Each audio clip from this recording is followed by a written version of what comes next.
जैसे कि अभी जो यूपी का ही उदाहरण ले रहे, प्रियंका गांधी लगातार पत्र लिख रही हैं, लेकिन जमीन पे जो स्थानीय नेता है उनकी तरफ से जो मेहनत होना चाहिए, चुनाव नजदीक है, वो नहीं दिखता।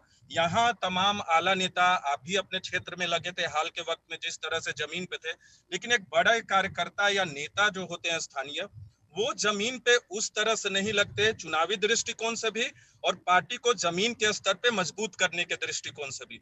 तो इसको आप लोग एड्रेस क्यों नहीं कर पा रहे? आदरणीय मित्र, मैं आपकी और हमारे अलाइस की भावना से अपने आप को जोड़ता हूं।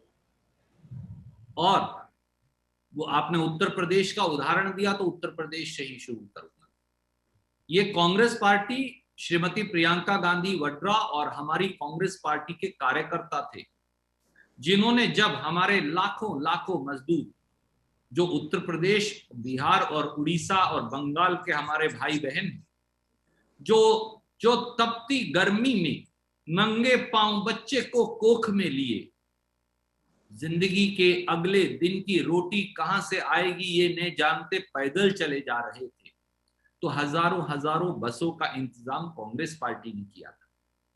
पूरे देश में विपक्ष में होते हुए भी 2-3 प्रांतों को मैं अगर छोड़ दूं, तो जहां जहां हम विपक्ष में थे, करोड़ों रुपया हमारे प्रवासी मजदूरों के घर लौटने का कांग्रेस पार्टी ने जमा करवाया था। और जहां हमारी सरकारें हैं, पंजाब, राजस्थान, छत्तीसगढ़ में हमारी सरकारों ने मुफ्त उनके वापस लौटने का मोदी सरकार के संचालित रेलवे को पैसा देकर इंतजाम करवाया। आज भी जब आपदा का अवसर है, तो कांग्रेस पार्टी तो पूरे देश में सेवा में लगी है और भारतीय जनता पार्टी वैक्सीन के बदले में पैसा बटोरने और वसूली में लगी है, जैसा हमने कल देखा। क्या कारण है? क्या कारण है कि कर्नाटका में भाजपा के एक विधायक, जो भारतीय जनता पार्टी के सबसे बड़े राष्ट्रीय पदाधिकारी और मोदी जी के चहेते के चाचा हैं, वो बीबीएमपी का वैक्सीन प्राइवेट अस्पताल में भिजवाकर 500 रुपये वसूलने का वीडियो आपके चैनल्स ने दिखाया। क्या कारण है कि फर्जी इंजेक्शन बेचते लोग जो पकड़े गए, उनके तार सीधे भाजपा से जुड़े हैं और मोदी जी उनकी तारीफ में उन्हें मुबारकबाद के कसीदे पढ़ते नजर आए? तो एक तरफ भाजपा है और एक तरफ कांग्रेस है। हमारे भी युवा कांग्रेस के अध्यक्ष कर्नाटक से आते हैं, पर उन्होंने जो काम किया उसकी तारीफ आप सबने और पूरे देश ने की, और युवा कांग्रेस ने जो काम किया, हम में और भाजपा में यही अंतर है। और राजनीतिक इच्छा, हमारे अंदर ना राजनीतिक इच्छा शक्ति की कमी है, ना संकल्पबद्धता की, ना कर्तव्य परायणता की। अगर हमें और मेहनत करने का देश आदेश देगा, जैसा आदेश दे रहा है आपके शब्दों के माध्यम से, तो उस भावना के आगे नतमस्तक होकर आज आपके माध्यम से मैं देशवासियों को कहूंगा, एक कांग्रेस के अदने कार्यकर्ता के तौर पर, कि कांग्रेस और ज्यादा मेहनत करेगी। कांग्रेस अपनी भूल सुधार लोगों से और ज्यादा जोर से जुड़ेगी। हम सब कुछ छोड़कर और ज्यादा सेवा करेंगे। हम देश को नई रास्ता और नई डगर दिखाएंगे, जैसा डॉक्टर मनमोहन सिंह, राहुल गांधी जी, सोनिया गांधी जी के पत्रों में हमने देखा। हम महामारी में सरकार को सकारात्मक और आलोचनात्मक दोनों सहयोग और सुझाव देंगे, और हम इस देश को सबसे पहले रख देशवासियों की सेवा करेंगे। ये मेरा विश्वास भी है और कांग्रेस का वचन भी। धन्यवाद सर। प्रीति जी सारा से, राष्ट्रीय सारा से प्रीति। सर नमस्कार। पहले तो सर जो रिपोर्ट आपने दी 7 साल की, इसके लिए एक आम नागरिक देश की होने के नाते मैं ये मानती हूँ कि जो चीजें आपने गिनाई, यकीनन देश का नागरिक अगर उसको आकलन करे तो वो मानेगा कि ये सभी क्षेत्र ऐसे हैं जिसमें आम जनता को पिछले 7 सालों में न सिर्फ जूझना पड़ा है, झेलना पड़ा है, और आज भी वो मशक्कत करने के लिए बाधित है। लेकिन बावजूद इसके मेरा सवाल मेरे दोस्तों से जुड़ा हुआ ही है। एक लोकतंत्र की खूबी यही होती है कि अगर विपक्ष मजबूत हो तो सत्ता में आसीन कोई भी पार्टी अपनी मनमानी नहीं कर सकती। आपके नोट्स में शुरुआत में जब आपने बीजेपी की सरकार को निरंकुश सरकार सरकार कहा और अब तक की सबसे विफल सरकार कहा, तो सवाल विपक्ष पर भी खड़ा उठना लाजमी हो जाता है कि अगर सरकार मनमानी कर रही थी तो कमी हम में कहां है कि हम उन्हें रोक नहीं पाए। पहला सवाल ये। लेकिन जैसा कि आपने पहले ही आश्वासन दिया है कि कांग्रेस पार्टी काम करती रहेगी, मैं ये समझना चाहती हूँ कि अब तक जो मनमानियां हुई हैं या अब तक जिन चीजों की वजह से इस पिछले 7 सालों में बीजेपी पार्टी ने देश को बिल्कुल पीछे ला करके खड़ा कर दिया है, चाहे इकोनॉमिक मुद्दों की बात करें, बेरोजगारी की बात करें या फिर दूसरे फ्रंट्स की, उसको सुधार के लिए आप कैसे लेकर के आएंगे और लगातार जो आपकी पार्टियों को लेकर के उनकी तरफ से सवाल खड़े होते रहे हैं उसे काउंटर कैसे करेंगे? क्योंकि जैसे ही आप कोई सवाल खड़े करना शुरू करते हैं वो आपकी पार्टी के शीर्ष को लेकर के ही सवाल खड़े करके शायद जनता को गुमराह कर देते हैं। ये समझना चाहूंगी। शुक्रिया प्रीति। सबसे पहले मैं ये कहूंगा, प्रजातंत्र में विपक्ष बहुत महत्वपूर्ण है, पर प्रजातंत्र में संविधान, संवैधानिक संस्थाएं, प्रजातंत्र की मर्यादाएं, संविधान की परिपाटियां, कानून का शासन और कहने, सुनने, बोलने, सोचने, इन सब की आजादी, ये भी उतना ही महत्वपूर्ण है। आप ये देखेंगे कि मोदी सरकार ने 7 साल में एक सुनियोजित षड्यंत्र से संवैधानिक संस्थाओं को पंगु बनाने में कोई कसर नहीं छोड़ी। उन्होंने न्यायपालिका पर आक्रमण किया, उन्होंने चुनाव आयोग पर अतिक्रमण किया, उन्होंने संसद को पंगु बनाने का षड्यंत्र किया, उन्होंने पत्रकारों से लेकर आम जनमानस की आवाज दबाने की साजिश की, उन्होंने विपक्ष को कुचलने का कुत्सित प्रयास किया। पर वो एक पुरानी कहावत है ना कि कुछ बात है कि हस्ती मिटती नहीं हमारी, सदियों रहा है दुश्मन दौरे जमा हमारा। कांग्रेस पार्टी ने अंग्रेज से लोहा लिया, कांग्रेस पार्टी ने गरीबी से लोहा लिया, कांग्रेस पार्टी ने सामाजिक कुरीतियों से लोहा लिया, कांग्रेस पार्टी ने जात पात और धर्म के विभाजन से लोहा लिया, कांग्रेस पार्टी ने देश को विकास से विनाश की तरफ ले जाने वाली ताकतों के सदैव दांत खट्टे किए। और आज मैं फिर ये कहता हूं, जब मोदी सरकार के 7 साल पूरे हुए हैं और पूरा देश भुगत रहा है, मेरा देश भुगत रहा है, आपका देश भुगत रहा है, हमारा देश भुगत रहा है, कि ये देश मिलकर और कांग्रेस पार्टी सबसे आगे चलेगी, हम उन सारी ताकतों के दांत खट्टे कर देंगे जो विनाशकारी ताकतें हैं, विभाजनकारी ताकतें हैं, विघटनकारी ताकतें हैं, और जो दुर्भाग्य से सब्ज बाग दिखा, झूठे सब्ज बाग दिखा, सत्तासीन हो गई है। धन्यवाद। धन्यवाद सर। मोहित दुबे, न्यूज नेशन से। नमस्कार मोहित। मोहित, हेलो। हाँ जी, आवाज आ रही है आपकी, पूछे। हाँ सर, नमस्कार, मैं मोहित दुबे बोल रहा हूँ। नमस्कार। मेरा सवाल यह है कि भारतीय जनता पार्टी ने आपके प्रेस कॉन्फ्रेंस को लेकर सवाल खड़े किए हैं। भारतीय जनता पार्टी ने कहा है कि 7 साल में मोदी सरकार ने शानदार काम किया है, और कांग्रेस प्रेस कॉन्फ्रेंस इसलिए कर रही है क्योंकि उसने 70 सालों में कोई काम नहीं किया है, और कांग्रेस की जो स्थिति अभी है वो उसके कार्यों का नतीजा है। भारतीय जनता पार्टी के इस प्रतिक्रिया का क्या जवाब देंगे आप? आदरणीय मित्र, देश अब भाजपा के जुमलों से थक चुका है। अब स्वपन जीवी, इवेंट जीवी की मन की बात नहीं, देश के काम की बात की आवश्यकता है। मैंने आपको ठोस आंकड़े दिए 7 महत्वपूर्ण पायदानों पर।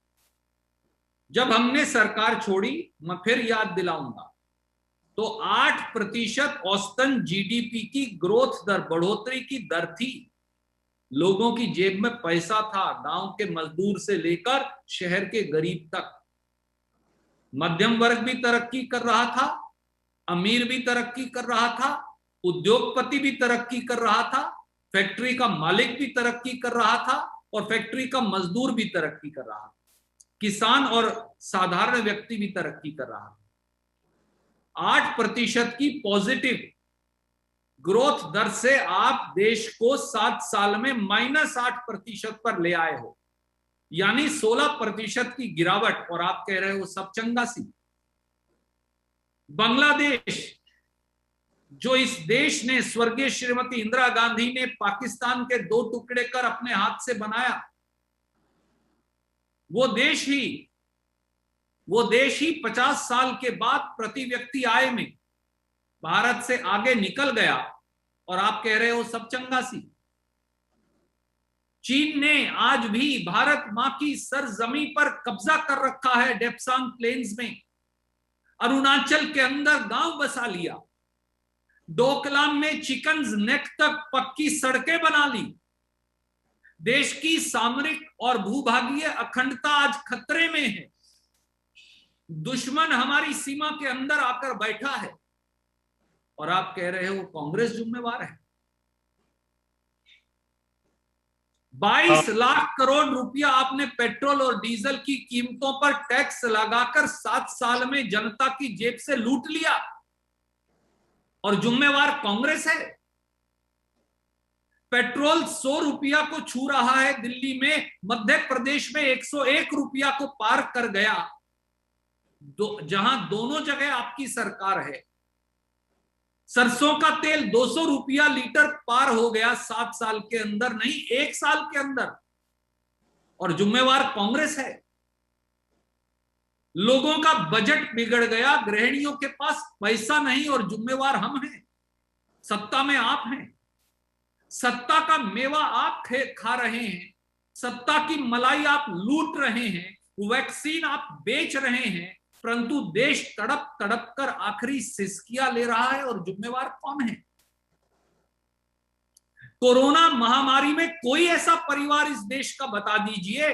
आप पत्रकार साथी मौजूद हैं, आप अपना मन टटोल कर देख लीजिए, कोई ऐसा परिवार है जिसने अपना एक प्रियजन, एक दोस्त, एक संबंधी कोरोना में तड़प तड़प कर मरते ना देखा हो, जिसने ऑक्सीजन के सिलेंडर के लिए दर दर की ठोकरें ना खाई हो, जिसने आईसीयू बेड के लिए गिड़गिड़ा कर भीख ना मांगी हो, जिसने जीवन रक्षक दवा रेमडेसिविर, टोसिलाजोम के इंजेक्शन के लिए लुट लुट कर, पिट पिट कर एक एक जगह धक्के ना खाए हो, और आप कह रहे हो कि आप जिम्मेवार नहीं, देश भुगत नहीं रहा, कांग्रेस जिम्मेवार है।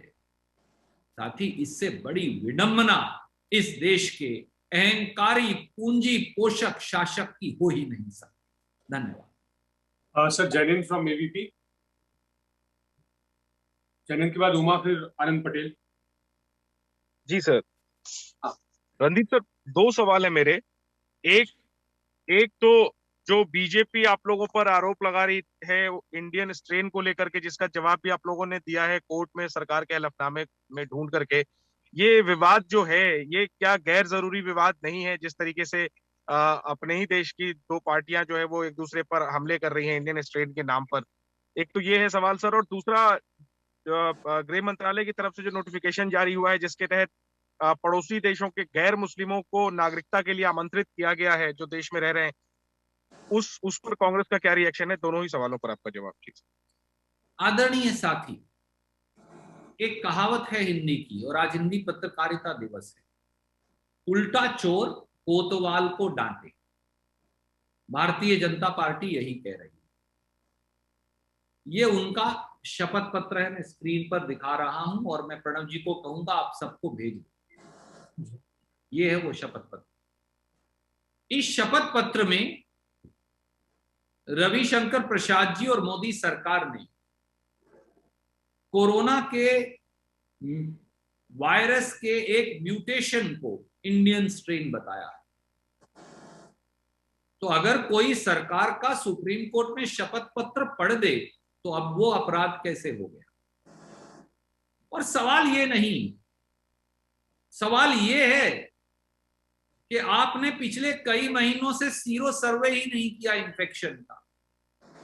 सवाल ये है कि आपने जीनोम सीक्वेंसिंग और टेस्टिंग करवाई ही नहीं, ये जानने के लिए कि इस देश में अब कितने किस्म का वायरस है, ब्राजील से कौन सा आया है, यूके से कौन सा आया है, अफ्रीका से कौन सा आया है, इत्यादि इत्यादि।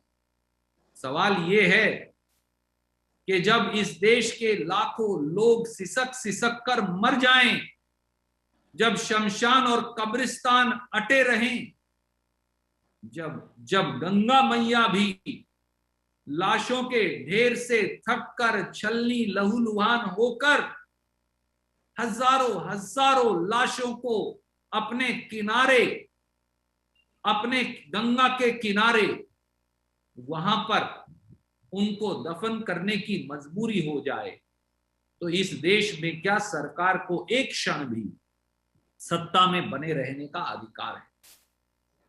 आपका दूसरे प्रश्न का जवाब मैं नोटिफिकेशन पढ़कर फिर।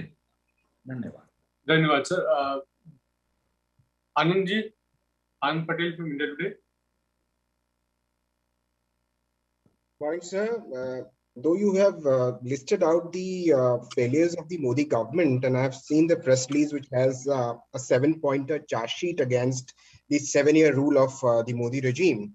But I would request you to list out at least 3 biggest shortcomings of Modi 2.0 if you can, sir. 3 biggest. 2.0. Anand ji, Haryana की एक कहावत है और उसमें ये कहा गया, एक नालायक घर में जब बच्चा पैदा हो गया तो उसने पूरे घर को ही तहस नहस कर दिया। अगर मैं उसे साधारण हिंदी में बताऊं तो उसके ये मतलब, the truth is Modi government's 7 years are a story of immeasurable pain, insurmountable devastation, and unfathomable agony and anguish for nation's 140 crore people. Modi government has abandoned its people and abdicated its duty and responsibility in the middle of the COVID-19 pandemic. Modi government is guilty of attacking the poor, the middle class, the marginalized, instead of attacking the poverty. Modi government has decimated by design and its failures a robust Indian economy into deep economic recession today. Modi government is responsible for runaway inflation, where petrol is crossing 100 rupees for the first time in 73 years and mustard oil is crossing 200 rupees a liter. Modi government is guilty of unpardonable compromise on national integrity as also our territorial integrity. Modi government has only given us pain. Modi government has only given us suffering. And Modi government has decimated the very edifice of democracy in this country. And we need to restore it as a nation together. Thank you. Thank you. Uma ji from NTV. नमस्कार उमा जी। नमस्कार रणदीप, मैं कम से कम शब्दों में अपना सवाल रखने की कोशिश करता हूं। राहुल गांधी कांग्रेस पार्टी के निर्विवाद नेता हैं और वो चेहरा थे कांग्रेस पार्टी के, 2024 में भी वो चेहरा रहेंगे, इसमें किसी को कोई शक नहीं होना चाहिए। लेकिन मेरा सवाल ये है कि जैसे अभी हमारे साथी लोग पूछ रहे थे कि विपक्ष की कमजोरी देखने में ये आ रहा है कि जो फ्रैक्चर्ड ऑपोजिशन है वो कहीं ना कहीं बीजेपी के लिए एक एज का काम करती है, एज देती है बीजेपी को। क्या 7 साल के अपने विपक्ष के अनुभव में आपने ये सीखा है और क्या आगे आने वाले दिनों में विपक्ष के उन नेताओं को ज्यादा तरजीह देकर या उनको आगे कर कांग्रेस पार्टी एक ऐसा फ्रंट बनाने की कोशिश करेगी ताकि जो वोटों का बंटवारा होता है वो रुक सके? आदरणीय मित्र, मैं आपके सवाल की भावना की कदर करता हूं। आज सबसे जरूरी देश है, देश ही सबसे पहले है। और कांग्रेस नेतृत्व, वो श्रीमती सोनिया गांधी जी हो, वो श्री राहुल गांधी जी हो या हमारे पार्टी का दूसरा शीर्ष नेतृत्व हो, उनको इस बात का एहसास है कि आज देश को मोदी निर्मित आपदा से बचाना ही पहली प्राथमिकता है। देश की तरक्की को दोबारा ढर्रे पर लाना ही पहली प्राथमिकता है। देश के लोगों की जेब में पैसा डालना और उनकी आय को बढ़ाना, बेरोजगारी को मिटाना, किसान के आंसू पहुंचना, मजदूर और गरीब उस तक पहुंच पाना, यही देश की प्राथमिकता है। और वो करने के लिए जो भी नीतिगत कार्य उन्हें करना है, वो कांग्रेस पार्टी उस पर बाकायदा विचार भी कर रही है। जहां तक सवाल है हमारे अलाइज का, आप याद करिए 2004 में से पहले ये कहते थे कि कांग्रेस कोएलिशन में काम नहीं कर सकती। श्रीमती सोनिया गांधी जी ने ये झुठलाकर दिखाया।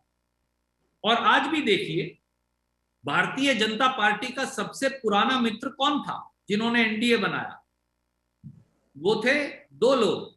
पहली थी शिवसेना, आज वो कांग्रेस उनके साथ मिलकर महाराष्ट्र में जनसेवा के कार्य में लगी है। हम इसी प्रकार से जूनियर पार्टनर के तौर पर एक और प्रांत, जहां से हमारे साथी प्रणव जी भी आते हैं, झारखंड में भी काम कर रहे हैं।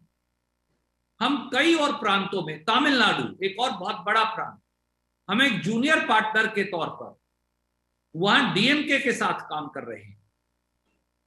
हमने बंगाल में एक और प्रयास किया, उसमें हम कामयाब नहीं हुए, पर हमने एक कोएलिशन पार्टनर चुना। तो इसलिए कांग्रेस पार्टी वक्त की नजाकत को समझते हुए, परंतु हमारे लिए अपना अस्तित्व, कांग्रेस सबसे पहले है, क्योंकि कांग्रेस इस देश की आत्मा में है, कांग्रेस विचारधारा है, कांग्रेस सोच है, कांग्रेस नीति है। और सभी पार्टियां कहीं ना कहीं कांग्रेस की विचारधारा और सोच से निकली हैं।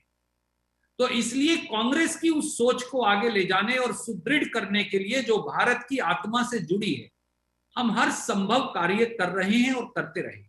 धन्यवाद। Thank you sir.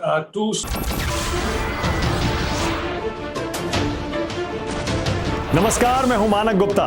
अगर आपको हमारा ये वीडियो पसंद आया हो तो इसे लाइक और शेयर जरूर करें, और हाँ, हमें सब्सक्राइब और फॉलो करना ना भूलें, ताकि आप देश और दुनिया की कोई खबर मिस ना करें।